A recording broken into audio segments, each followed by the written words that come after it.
McLaren Vale series. I'm with Chester from Dierenberg Wines, and we're in the epicentre where all the hard decisions of wine are made. Hi Benjamin, how you doing? Good mate, yourself? It is fantastic, thanks.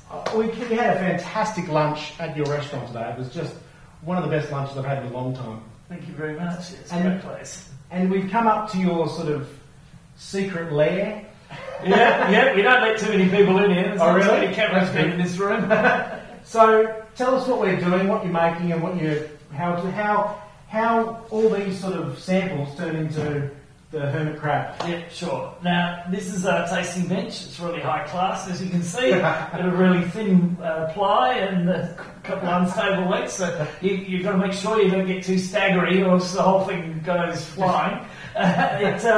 And you can see all the staining on the table. Each one of these is a tank or a barrel. Right. When we do barrels, and I do like 300 barrels in here at a time, and I'll taste every barrel and decide exactly where every barrel goes. But in this particular case, we've got vats of Viognier and Marsanne, basically, which make Hermit Crab. So it's about sort of 60% Viognier and 20% Marsanne. Yep. So what I'm doing here, these are wines that only finished fermenting recently, so you can see they're quite cloudy, and they're all different colours depending on how they look. And they smell quite sweet. Yeah, well, it's a fruity variety. Well, both of them are fairly fruity. The Marsanne gives this like green papaya, green mango sort of character, but quite tropical melons and whatever as well. Whereas the Viognier is a little bit more ginger and blossom, but quite a bit of apricot and peach and nectarine as well. A bit of kiwi fruit, as well. Yeah.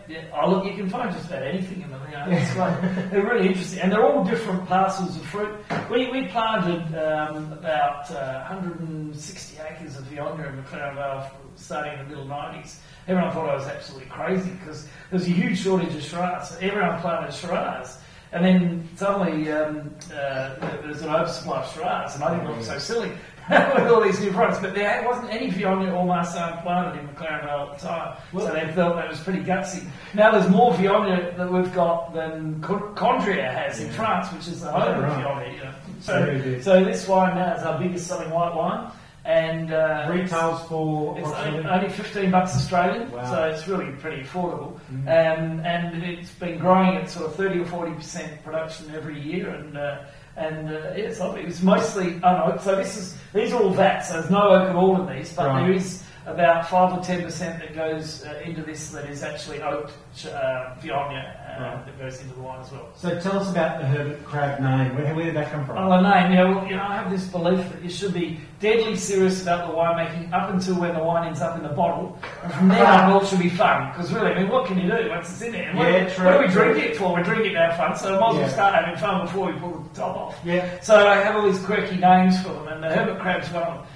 And that comes from Marsanne, is the major white grape of Hermitage in France, in the Rhone Valley. And Hermitage translated means house of the hermit, and a hermit crab carries his house around the whole time.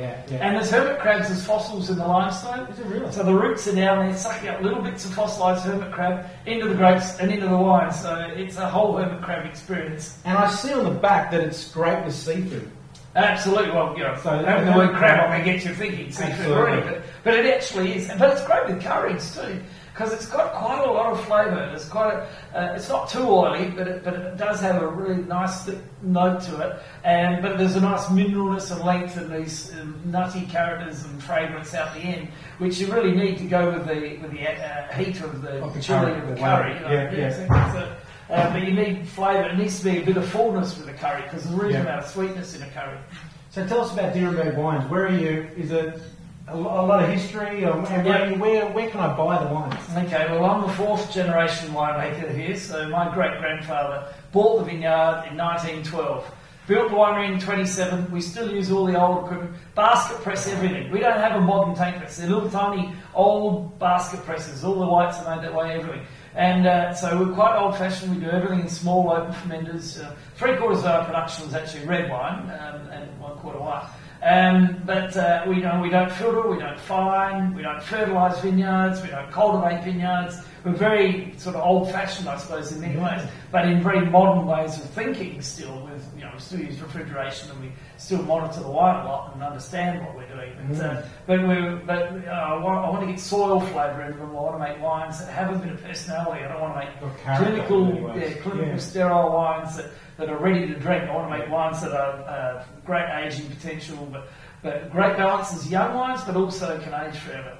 And where can you buy them? Yeah. Well, 60 countries around the world, so we're pretty well distributed now. And, well, I was telling you before that I actually used your wines at an Australian cooking event in Prague about 4 years ago. Fantastic. Yeah. Well, you can buy the wine in Nepal, you can buy it on the Trans-Siberian Railway, you can buy it in Iceland, you can buy it in New Caledonia, wherever you want, really. It's going around.